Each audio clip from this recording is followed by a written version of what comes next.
ई कोनो राजभवन के दृश्य नहीं छै। दरअसल हमरा सब एखन पूर्वी चंपारण में छी, अर्थात पूर्वी चंपारण के मुख्यालय मोतिहारी में छी और मोतिहारी के ई कलेक्ट्रेट छै, समाहरणालय छै।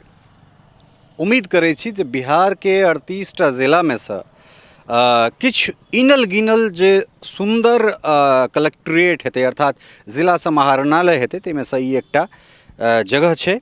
और राजीव जी के हम कहबनि कि कनेक देखाबै जे कोन तरह अगर अहाँ अमूमन राजभवन में कतौ जायब, अगर राजभवन में अगर अहाँ गेल हैब चाहे कोलकाता या फिर पटना, तो एहि तरहक दृश्य जे छै से अपने सबके देखायत। 1936 में जे छै से एकरा एस्टैब्लिश कयल गेल छलै, एकरा बनायल गेल छलैया। और देखियौ जे की शानदार तरीका से, हालांकि ऊपर जे छै से पूरा परम्परागत जे अपना सबके ओहिठाम जे खपड़ा के घर होइ छै वह नड़िया खपड़ा के में प्रयोग कयल गेल छै। और की सुंदर एकर कलाकृत छै। और मोतिहारी के जे बात करी खास कर तो गांधी से जुड़ल बहुत रास एहिठाम संस्मरण छै, बहुत रास चीज छै। और एहि कैंपस में अयला के बाद ई एहसास नहीं भ पाबि रहल, ई विश्वास नहीं भ पाबि रहल जे कोनो कलेक्ट्रेट में हम छी। और निश्चित रूप से एकटा विशिष्ट अतिथि, एकटा नीक दोस्त, एकटा नीक प्रशासक और एकटा बेहतरीन इंसान से भेंट करबाक लेल जी मधुबनी के पूर्व जिलाधिकारी और वर्तमान में एखन पूर्वी चंपारण अर्थात एहिठुनका कलेक्टर शीर्षत कपिल अशोक से हमरा सब भेंट करबाक लेल एलहुँ हैं। और जखन हमरा सब एहि अंदर आबै छलहुँ तो मोन हमरा सबके प्रसन्न भऽ गेल जे की शानदार जे छै से कलेक्ट्रेट के बनायल गेल छै। जे कलेक्ट्रेट जे समाहरणालय हमरा सब मधुबनी, दरभंगा या फिर आन आन जगह देखैत छियै, ओकरा से इतर एहिठाम वास्तव में जे छै से बेहतरीन रखरखाव, एकर साज सज्जा या जे बनावट छै ओ कंप्लीट जे छै ओ पूरा अहाँके विधानसभा, राजभवन इत्यादि के जे छै से लुक दै छै। और आबि कऽ मोन हमरा सबके प्रफुल्लित भेल।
और बहुत रास चीज छै जकरा हम सब लऽ कऽ आबि सकै छी। तऽ तेँ हमरा सबके इच्छा भेल जे ई दृश्य जे छै से अपने सभक सोझाँ लऽ कऽ आबी और एहनो कलेक्ट्रेट भऽ सकै छै से अपने लोकनिके देखाबी।